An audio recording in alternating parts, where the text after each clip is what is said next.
Good evening to all of you, to all the participants who are with us, and to our eminent personality, Shri Shailesh Haribhakti, who's kindly consented to be the speaker today. So, we are on the 23rd episode of Analytics Wednesday. Today's topic is Future Analytics Ready Organization. Today, I'll specifically desist from talking about summer audit, and I'll only talk about the initial 5 minutes about Sri Shailesh Haribhakti. And I'm taking that liberty to speak about him initially. So, first is an informal introduction. Manish Pipalia and myself, we trained under him. We are very lucky to have trained under him 35 years back, and we still cherish, remember, and apply the words of wisdom, the guiding principles which laid the foundation for both of us. So, in the last 30 years of our professional journey, we have made use of all those guiding principles that was laid, which was made available to us by Sri Shailesh Haribhakti. So, I think we are very thankful to him for that. Uh, Number two is we had gone to University of Claremont, Manish Pipale and myself, and we spent a year. We spent a week there, and then we spent a year in India, and we were accredited to teach Peter Drucker teachings in India by the University of Claremont. We took a sabbatical from our firm and we did that. And what Peter Drucker said was that the future is already here. You can create the future because you can look outside the window, you see the trends, and you will find the future has already been created. Now, Sri Shailesh Haribhakti is one of those rare individuals who can see the future, who can create the future, who can see that the future has already happened. So you move in that direction. So that is why when he directs organizations or when he speaks to professionals, we should latch on to his words of wisdom and try to understand them nicely because they are very dense. They are not easy to understand. Though he speaks very simply, but they are very dense because he's talking about creating the future. That's difficult. And I think all of us professionals should imbibe that. Listen to him carefully. Now, I'm going to take another 3, 4 minutes and I'm going to formally introduce him. So, I think, as I said, I'll take the liberty today of introducing Shri Shailesh Haribhakti. So, I'll formally introduce him. He has worn many hats and he has raised standards of various organizations so high that people consider him as a serial innovator, pioneer, teacher, speaker, author, analyst, entrepreneur, and citizen of the world. He is not only a chartered accountant, a certified internal auditor, a certified financial planner, fraud examiner, but also a board chairman, audit committee chairperson, and an independent director at some of the country's most preeminent organizations. He is a global thought leader in the area of environment, social, and governance, ESG, and has helped pioneer impactful concepts like integrated reporting and innovating path to net zero. He has been conferred with the Global Competent Boards designation by Competent Boards Incorporated. I'm going to skip through some of his biodata, but he serves as an integral board member on various organizations. So, as a chairman, as independent director, serves on the advisory boards of number of organizations and banks, has headed and led number of professional organizations. He has served on the Standards Advisory Council of IASB in London for 2 years and was chairman of National Pension Scheme Trust from 2015 to 17. So I think, sir, uh, may I request you to please address us, lay out the path for us so that we can understand and be ready for the future. Thank you very much, Deepji and Manish. Y'all are my favorite people in the world. Thank you And very much. so I'm very happy to be at Sama and to interact with the wonderful participants who have joined us today. As I mentioned to you briefly, I would love this to be a very interactive session. I would want that once I finish speaking in the first 10 or 15 minutes, both Manish and you can raise questions and from your experiences and from your point of view, raise issues that you think would be relevant to our wonderful participants. And then we could throw it open to all participants to engage, to question, to doubts, to share experiences, because this should be as much a learning for me as it is for all of you. And that's how I like to do these sessions, because if there is a one way speech, then it becomes extraordinarily boring. And the mean attention time that one can keep people focused is about 10 minutes. So I found that to be the sweet spot. If you keep speaking for more than 10 minutes, then people doze off or go away and wander, look at their phones and make sure that all their WhatsApps are answered, whatever else. So I will limit myself to that. But let me do it this way. Maybe I'll do a little bit of, I'll maybe stand up in between and maybe move around a little bit. But let me give you a vision that every one of you can actually fulfill. So take whichever organization you work for. It doesn't matter which industry, what service, what technology you're deploying today. It doesn't matter which your organization is today. But think of creating a fully digital twin of, say, Sama audit. Nothing in Sama should be done manually or which is in the physical world. The whole idea of creating a future oriented, analytics ready organization is that everything you do in the physical world, you should be able to represent digitally. So, first think about all the things and all the interfaces and all the connects and all the software that you have, which needs to represent your physical reality digitally. Now let's look at how do you break up that vision. So one way to do it is to think of the transactions that you enter into every day, okay, and through the life of any organization.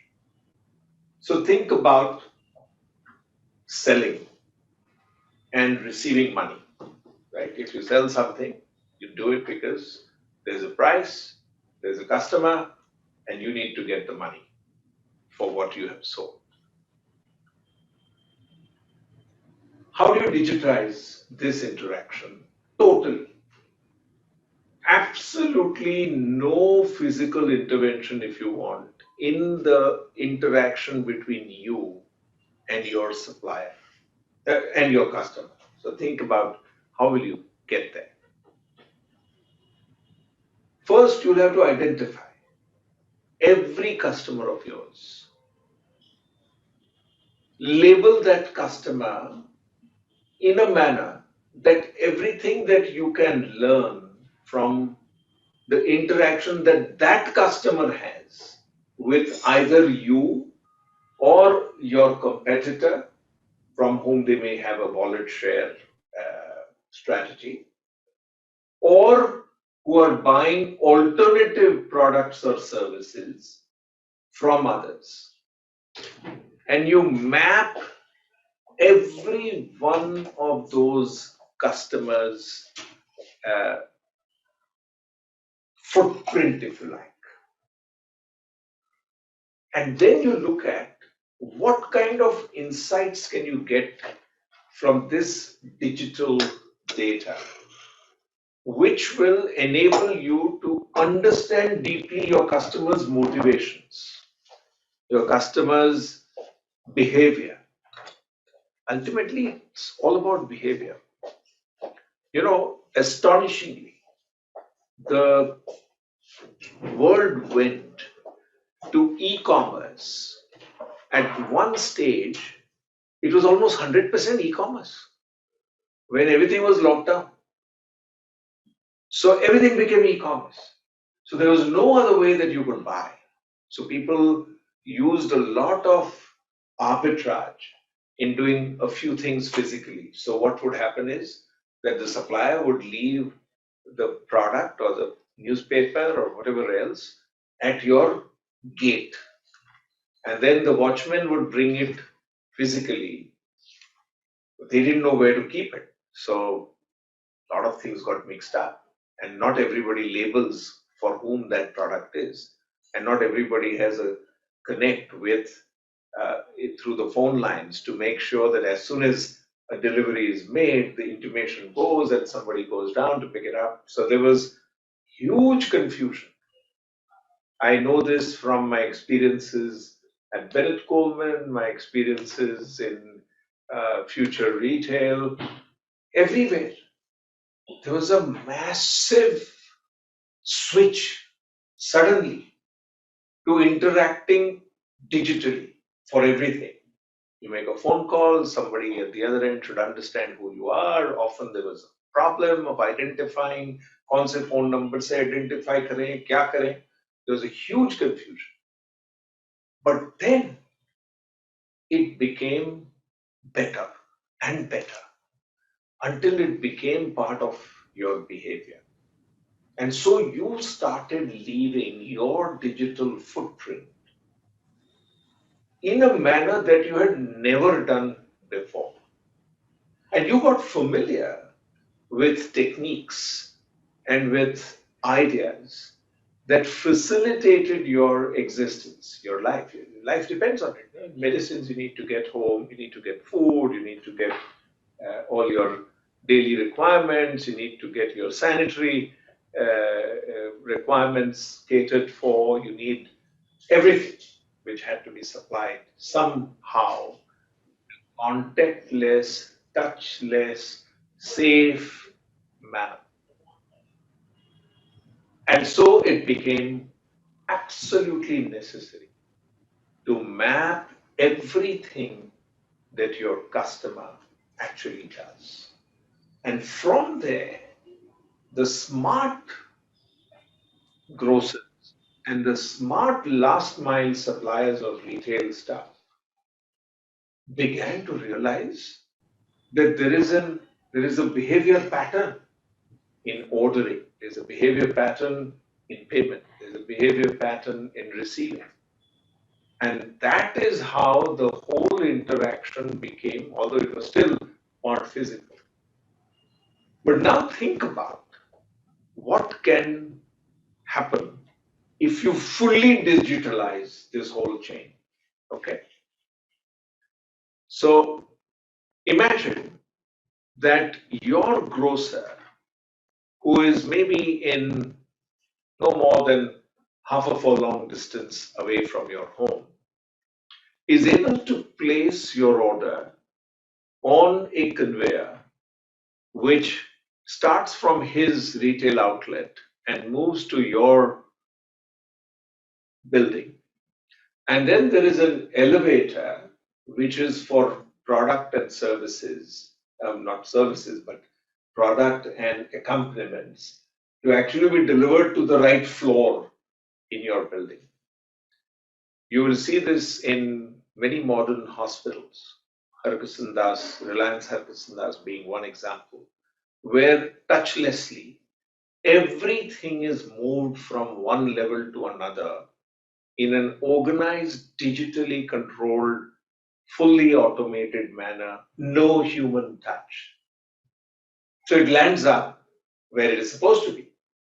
So no confusion on delivery, no confusion on who is taking, no confusion on billing, no confusion on payment, all confusions removed. Now you explode this to transactions that you have with your customers from anywhere in the world. And think about the power that this digital footprint that your customer is leaving can have on your business. Think about how do you do all the 7 disruptions of the new world. First, you need to have that attitude and approach to disrupt. Then you need to experiment, or you need to, it's called deceptive stage of the whole interface. then you need to fully digitalize. So you need to express everything physically by way of symbols, by way of ID marks, by way of certain ways to recognize and keep that recognition alive until the full transaction is closed, both ways. Now, when you do that, you have the next ability to reduce costs dramatically. So cost curves in the last 2 years shifted at a pace that I have not seen before. We in cement is one example, fly ash is another example. There are many examples that I mean, they flood my mind, where we could achieve a completely new cost curve. The cost curve shifted because the entire operation got transformed because of the analytics and the digital and the future readiness that these organizations wanted to imbibe. Costs came down, distribution channels changed dramatically. There was a committee of interest in not allowing working capital to kill businesses as they are doing today. Today, if you have to meet your tax obligations, advanced tax obligations, and your GST obligations before you receive your customer's payment, you're in deep distress. You need financing just to make sure that you are compliant with your obligations on tax. Now, to overcome all of that, people disrupted the entire way in which dealings were happening with counterparties. And so what came into place was a counterparty assessment. How does this poor grocer know whether you are worth 200 rupees or 2,000 or 20,000 rupees for an order? Very difficult. But they had the means and the signals and the footprint. And there are companies which have been established. There's one company in Ahmedabad where there are 20 PhDs working using ML and AI. They have mapped the digital footprint of 18.5 lakh companies in this country. So today we can red flag from there every red flag for these 18.5 lakh companies and feed it on a permission basis to whoever wishes to look at those red flags. Now this is an absolutely mind-blowing new capability that has come into existence in the last 5 years. Because everybody digitalized, everybody started having a registry, everybody started recording data, everybody started having a footprint which was visible.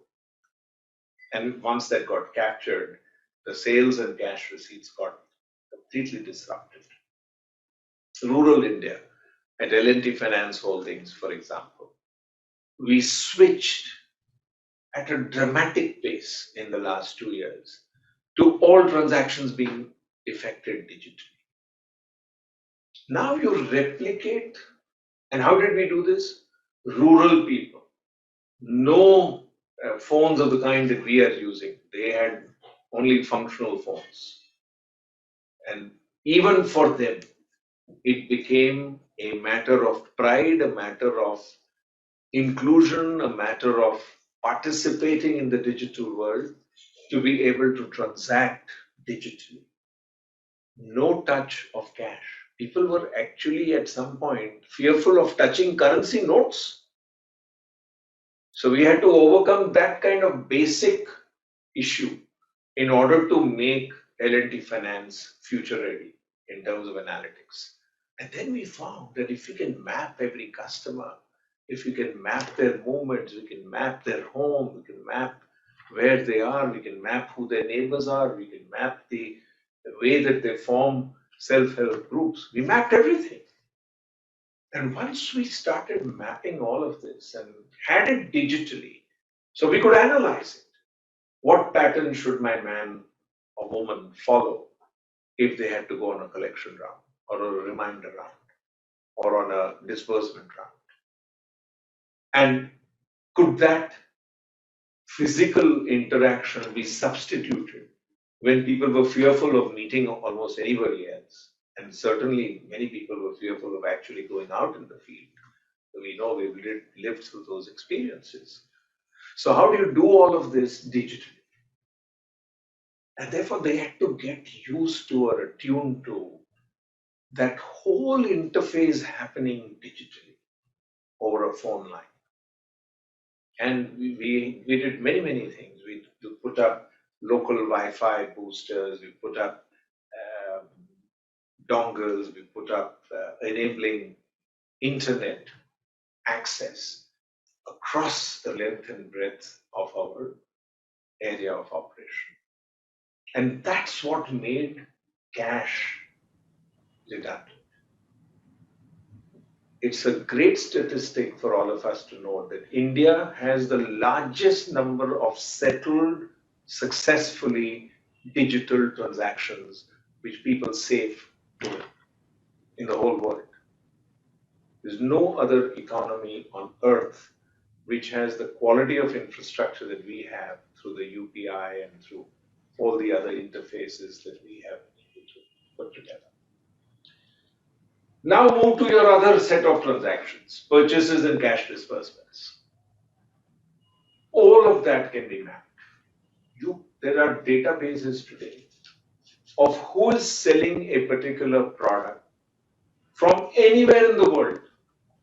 And today you can cross compare if you're doing things at scale for virtually any product, any commodity, as to how many options you have for procurement. Fully, you can do a full global search in a few seconds and efficiently derive the best outcome in terms of your procurement, in terms of quality, in terms of delivery, in terms of the experience that other people have had with the same customer. All of this is trackable in the service area and in the product area.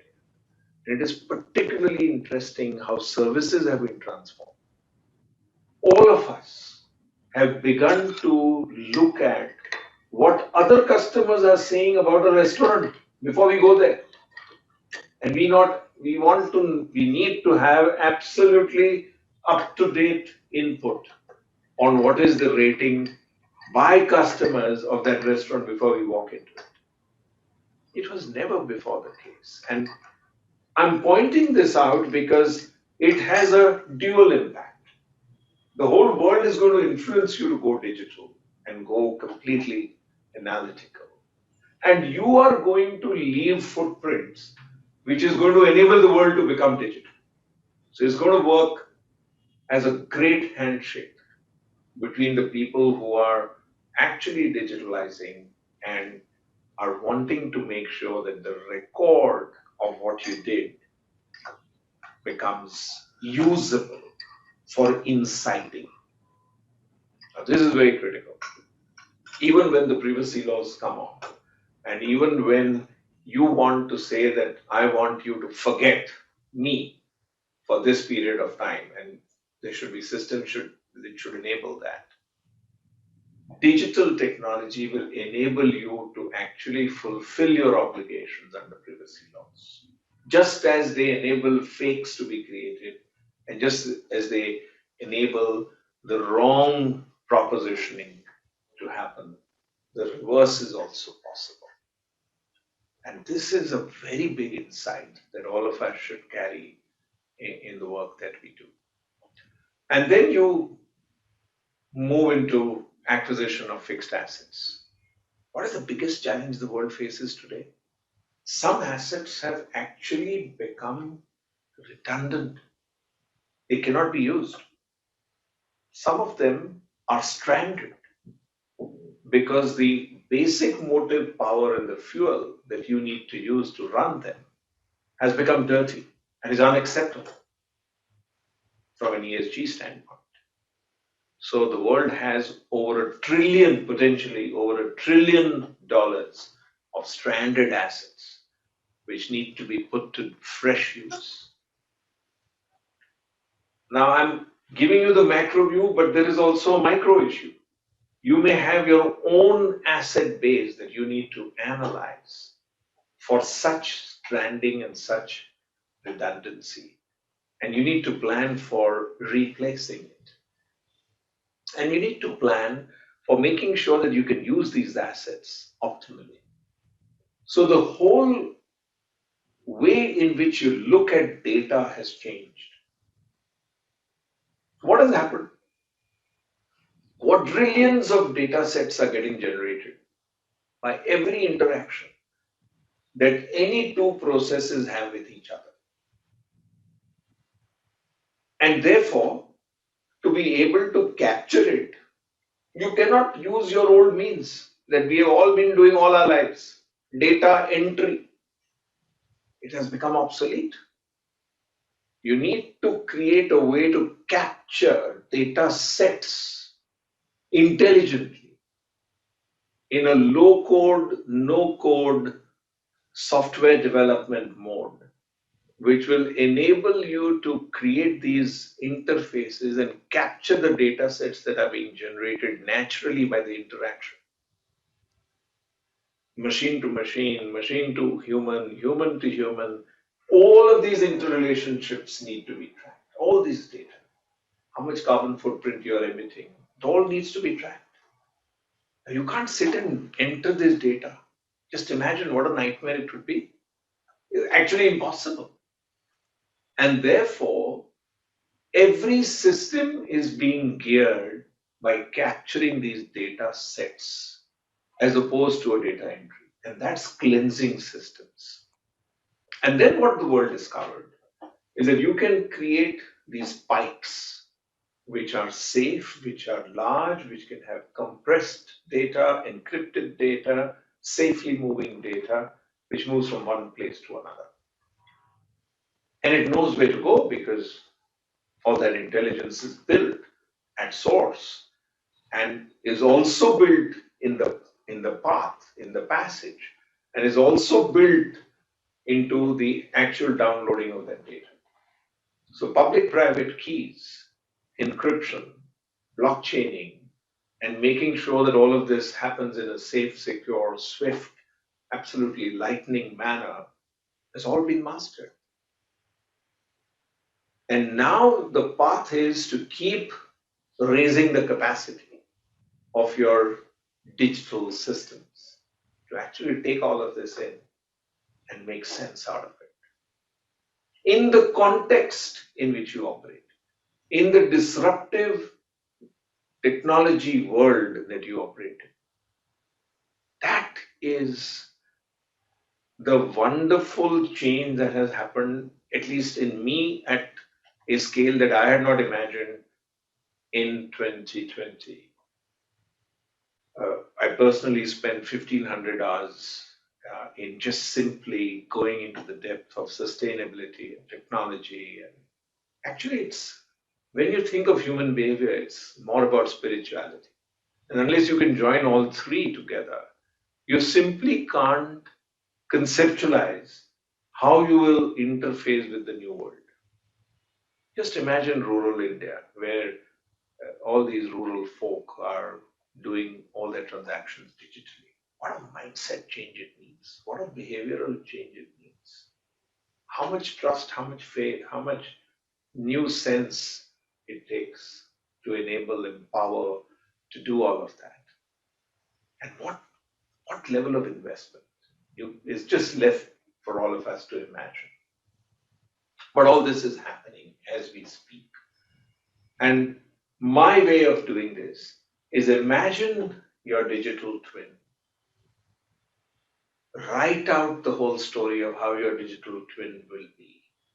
And then craft the path from where you are to get to your digital twin and one day merge with it so that you discard your physical reality.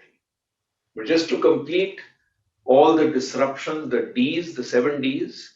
So we went through disruption, first went through digitalization, disruption, deception, then we went through the new cost curve, which is demonetization. Then there is delocalization, doesn't matter where you are. Then there is uh, the idea that you you're dematerialized, right? So you're not dealing with the physical stuff, you're dealing with the digital representation of the stuff. That's dematerialization. And then finally, there's democratization because you've pulled all the bad costs out of your systems. So everything you're doing becomes available to you at a price that you can afford, you can pay. And this is transforming almost everything. So the future ready analytical organization will be the merged twin with your conceptually created digital twin. That's the big story of the next 5 years. And it's left to all of us to support that story from becoming reality. So I'll stop there. I've already gone far beyond the time I planned to spend. Yeah, But go ahead, Deepji. I think it is wonderful, sir. Uh, just to step back, uh, when Manish and I am going out in the field as a consultant in transforming mid-size organizations, we find that we need to make them fully digital. As you said, the cost curve comes down drastically because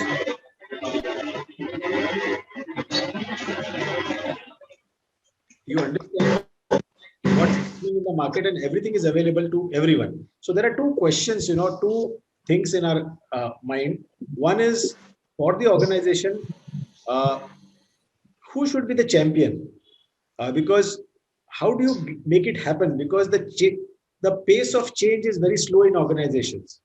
Very true. It's a great question, Deepji. You have to begin with the top.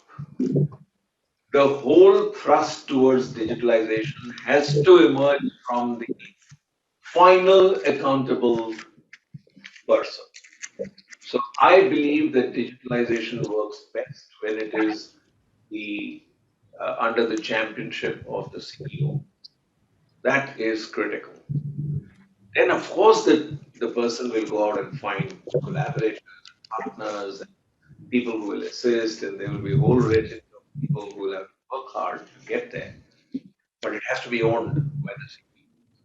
It has to be owned by the top person. I take this all the way up to Prime Minister Modi, right down to the last person who's executing something in rural India. And I can see that it is so important. We would never have had the kind of UPI interfaces we have if it was not owned right at the top. We would never have had the way that democratization has happened in the transfer of money from government to individual. The whole jam trinity would never have emerged if we didn't have the CEO, the Prime Minister of the country, owning it. Absolutely, sir. Sir, a second question which comes to the mind is, as we go digital and as information is easily available from the purchasing side, from the customer behavior side, which is being captured digitally by organizations, even small organizations today, what will be the differentiator between different organizations when they're competing with each other? Because the same set of information is available to them globally at a very low cost. What will distinguish different organizations in a particular geography which are dealing with the same products? Will we see a And as loss? always, you ask brilliant questions. So the distinction is the speed with which you can capture the arbitrage. So all of us are in this race to create your digital twin, to map it, to put down the organizational systems, to invest in it, to experiment with it. All of us are wanting to do that, right? There's not a single one of us on this call who want to do it, right? But the speed and success, who will succeed, will be the fastest innovator, the person who has made sure that that arbitrage which is there in all systems across the world. That's why business flourishes. But there's also a step change.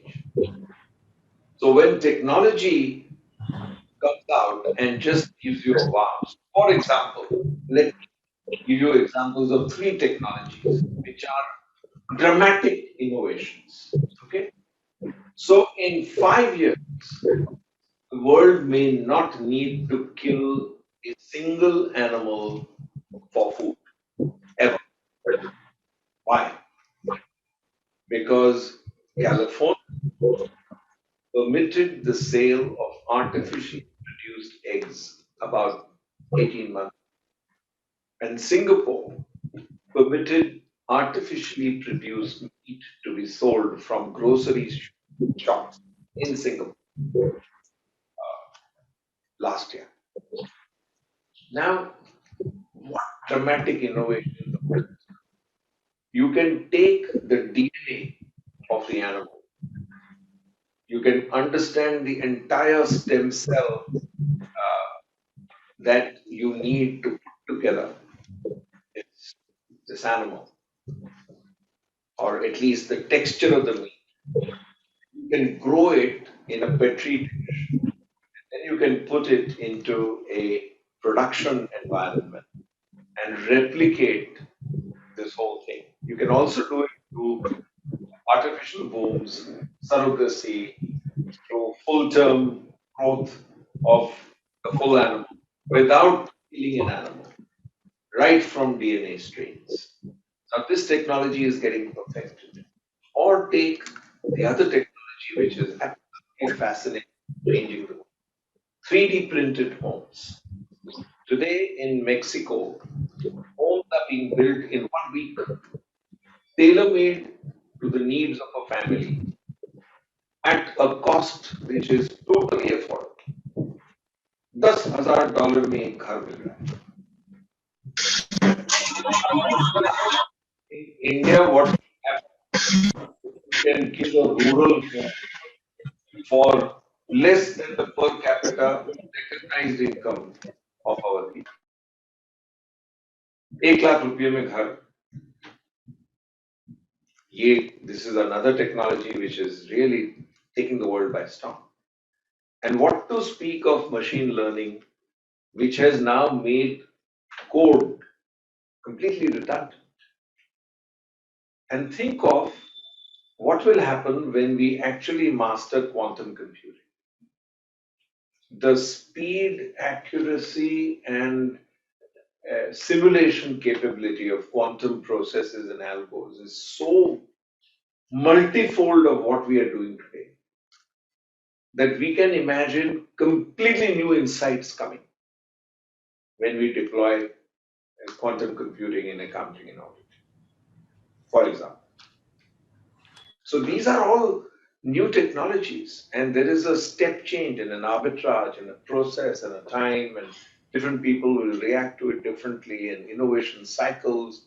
All of that are on different paths, and that's how there will be winners and losers. So can you throw some light on quantum computing and then quantum accounting and auditing? So how will a professional from today, be prepared for quantum accounting and quantum computing, which is going to hit the world soon?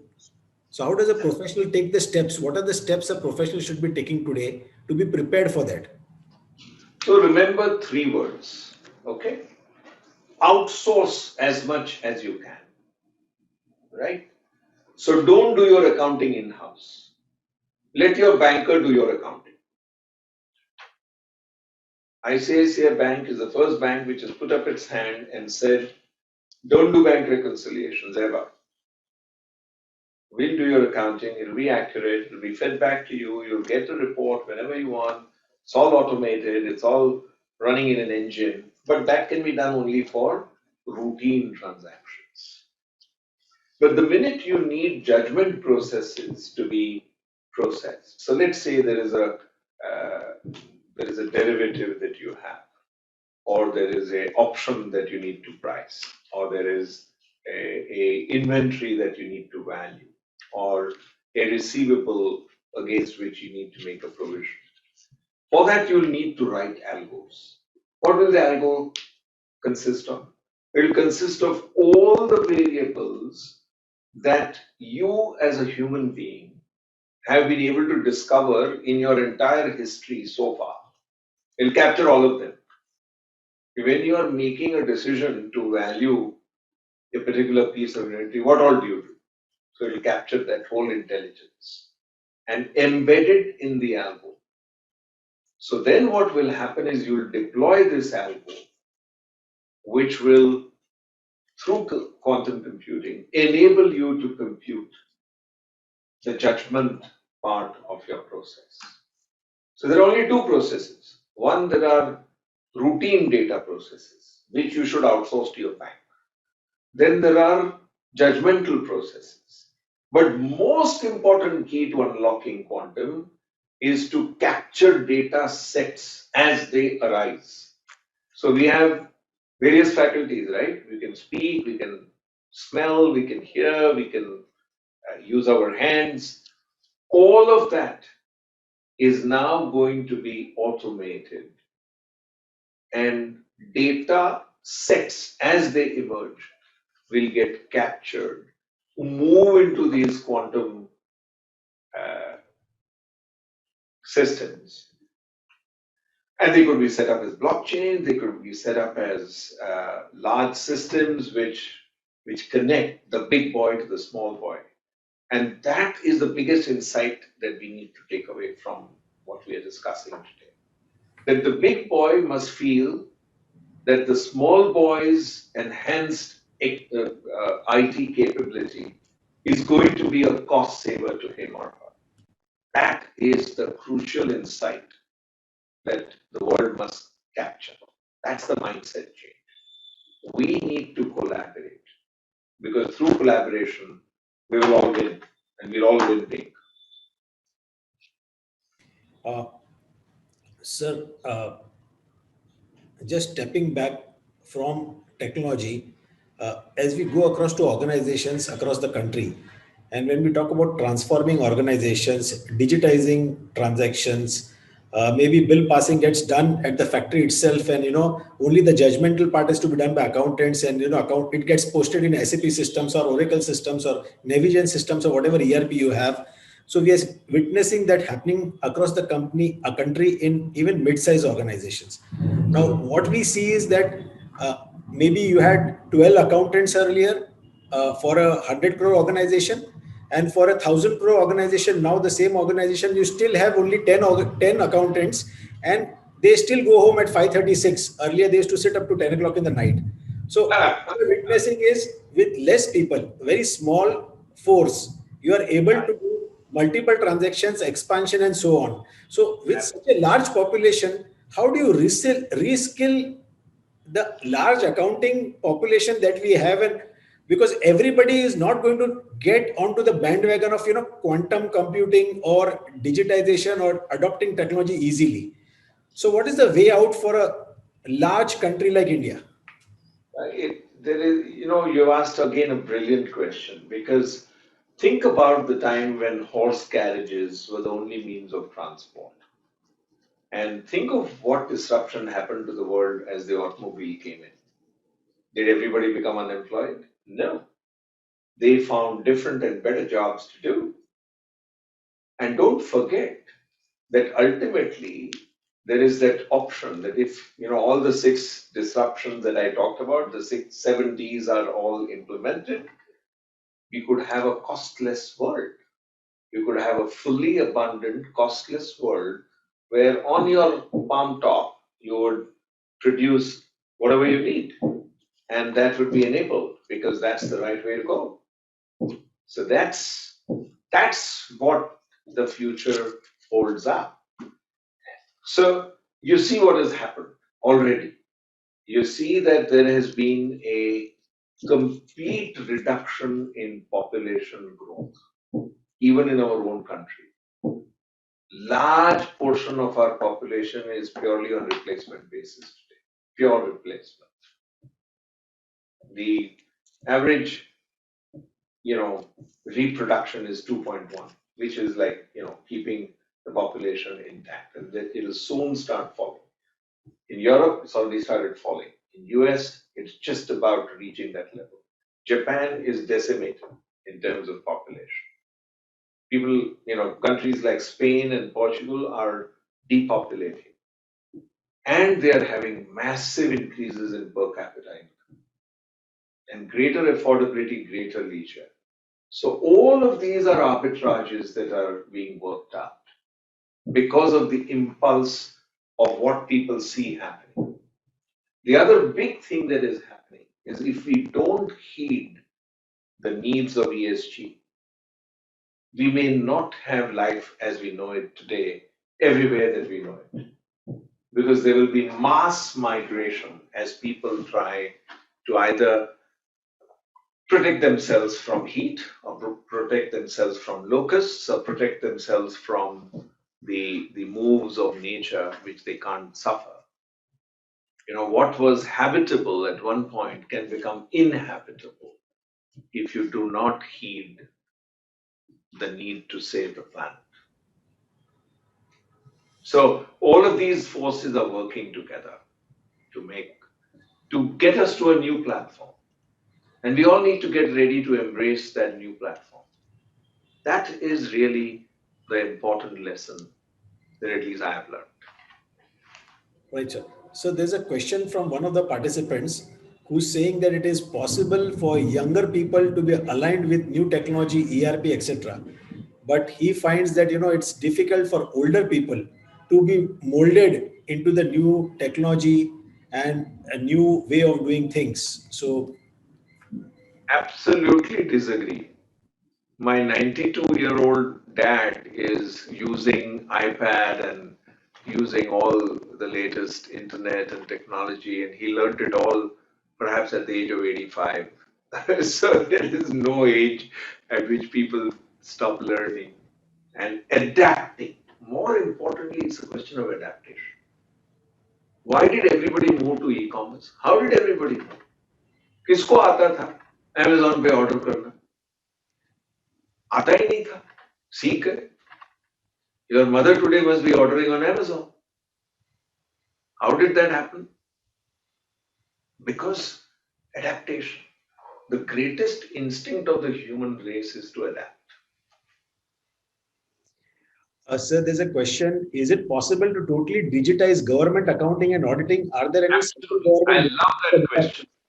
I love that question. It is absolutely possible. Uh, I chair a company which is attempting to do this, a company called LSDL E-Governance Infrastructure Company of India Limited.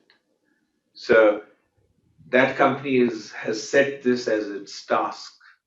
That we are moving in multiple directions, but the key thing to crack is land records and Benami transactions and money laundering and those processes. If they get digitalized and automated and put in a interactive shape, I can predict that in 5 years, India can move to a no return filing requirement because your financial footprint will be so visible and so trackable that your tax will be computed for you.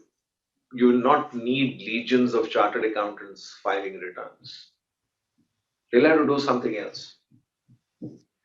Uh, Sir, just to add to what you are saying, in the last 10 years, almost all the central ministries of Government of India have been digitized so that the entire money which is spent by the Government of India, the entire budget, earlier it was just handed over to the states and they did not know what is happening at the district level. Now, with the software which is in place, they can actually track each payment to understand even the cause and effect of what is being spent across the country in different districts, and that is visible at a center level immediately. I think Manish and I keep giving examples that there is a scheme where you give out iron tablets to pregnant tribal women across the country. So there are a number of hundreds of schemes by the Government of India. Now earlier they did not know. Today they can actually see the infant mortality rate vis-a-vis the spend on the pregnant woman, in the tribal woman. So you can actually track the correlation. So that's how Absolutely. it's happening in the past 10 years. Satish wants to ask a question. Satish Shenoy. Yes. Good evening, Shailesh ji. Hi Satish, how are you? Yeah, fine. Sir, the question is, do you think today we spend too much time finalization of accounts, and do you see it ever happening in, say, less than 15 or between 15 and 30 days in future? 15, 30 days is too late, my friend. I have put a target in L&T Finance Holdings that we should close in 7 days. And they are almost ready to do that. Wonderful. 30 days के बाद तो बहुत पुरानी history हो जाती है ना. Yeah, but for all accounts, for all companies. All final signed balance sheet. That's, Cisco, our McDonald's Corporation. When I was auditing them in 1980, finished their accounts at that time, to me, it looked like a magical record all over the world, consolidation happening in 1 month. But I've seen it, 1 month at that time. Today, Cisco can put out a balance sheet and P&L every day. Wow. Every day. Microsoft does it every day. Wow. We just have to put our minds to it. क्या जरूरत है? सब चीज is all digital. Why there is, if the minute you have human intervention, you have delays. कोई holiday पे है, कोई आता नहीं है, कोई छोड़ के चला गया, कोई ये किया, कोई वो किया. Thank you, sir. Sir, I think it's been a fantastic canvas of ideas which you have shared with us in a very short span of time. Essentially, as we are looking at a country like India, Deepji mentioned about the scale and the size, but it's also a question about a social fabric or a structure which is divided between haves and have-nots, small scale or self-employed entrepreneurs versus the large scale organizations and so on. And the scale that we are really talking about in terms of data, the data organization, the data availability, the data standardization, data quality, data privacy, and a lot of other matters which rely largely upon a very complex technology environment. Now, how do you see all of this working in the favor of the small and medium sector? Because they do not have the capability either to think through this process or to set up a mechanism which is cost effective for them. So, how does either the government or the society create an enabling environment for everyone to benefit?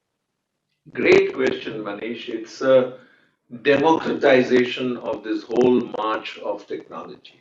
It is absolutely the right feeling to have in all our minds. And the way I push it is that I tell every large company that I'm associated with that if you do not take everybody in your supply chain along with you, it's not going to work for you. So you cannot leave out anybody. And that is what we need to language. Because the strength of the chain, as you know, lies in the weakest link. Weakest link. And unless you can focus people's mind and attention to that, and the investment that it takes is zero, next to zero, to get people to move along with you. I know Citibank, I think maybe you all were there when we were doing that work, where the whole handshake between any organization and the bank had to be audited, had to be so secure that people felt comfortable digitally shaking hands, right? Now, that is what we need to replicate. All accounting is getting completely routinized, right? It is routinized. All your routine data processes are just that, routines. You've got to put stuff on two sides of a straight line. That's it. And you need to know how and where to analyze it and what to do. That's all taken over by computers. No human being needs to do this. And that is why it is possible. I've seen in rural India the transformation that is taking place. The way, particularly women folk, are adopting technology and participating in absolute bottom of the pyramid initiatives, setting up a community home, making sure that multi-cropping happens, making sure that if there's a supply chain which is digital, like Flipkart goes into a village and picks up the fruit or picks up the vegetables, I see amazing acceptability. People just switch like that. They have to see it. The important thing is that you need to make it visible. तो होगा ना, क्यों नहीं होगा? They know कि यही अच्छा है, तो क्यों नहीं करेंगे? Right. Sure, sir. Thanks. We need to show it by example. And it happens. I'm speaking from pure experience. Right. No, employment problem will not get aggravated, Mr. Shivakumar. Don't worry about it. People will do different things. There's so many different good pieces of work to do. So if you see the SDGs, they talk about providing good work, not employment. That's where we make the mistake. The idea is to make sure that everybody is engaged entrepreneurially and in a decentralized manner and in a productive manner, in a supply chain, in a value chain. And there are so many things to be done in every value chain. Just imagine how much work there is to be done to straighten out every MSME's accounting. What Manish just raised before us. Just imagine the engagement that is required. Just imagine the number of doctors we need, the number of nurses we need, the number of vaccinators we need, the number of people we need to communicate stuff across the length and breadth of 138 crore people. It's just amazing opportunity. You just need to get ready to do different work. If you want to do the same work, you want to be a fitter all your life, that is not going to be possible anymore. But if you're willing to be a fitter today and a welder tomorrow and a joiner day after and a digital operator the day after that, then you have work to do, lots of work to do.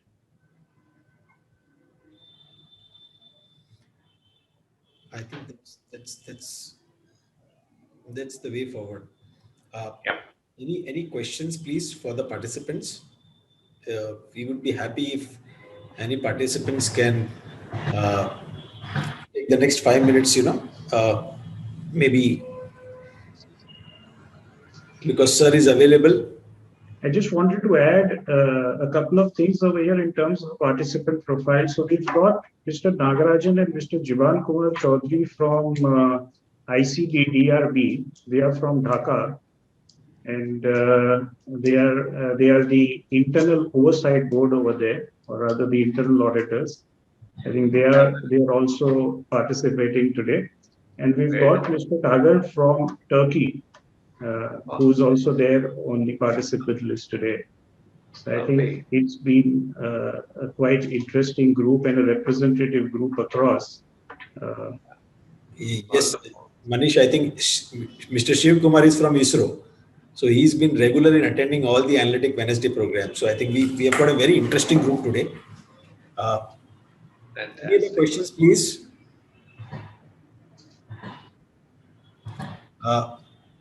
If there are no questions, Manish, would you like to please propose a vote of thanks to sir?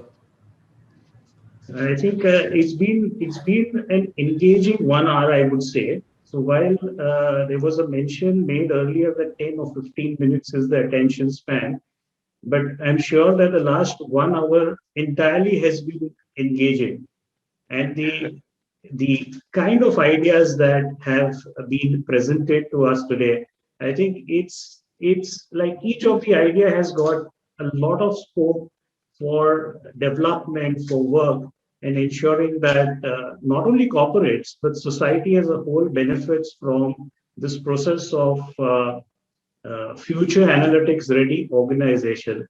because there's no business orientation necessarily to this term. It's an organization, and I'm sure that whether it's a for-profit or not-for-profit, all would benefit from building upon the ideas that has come up in today's discussions. There has to be more forum, and there has to be more discussion around these ideas for them to materialize and for them to operationalize on a larger scale. And I'm sure, sir, with your guidance and with your inputs, there would be more and more organizations as well as platforms where these ideas would get fleshed out and get operationalized. It was wonderful. It was wonderful to have you with us, sir. And thank you on behalf of all of us who are present today. Thank you very much for an excellent share.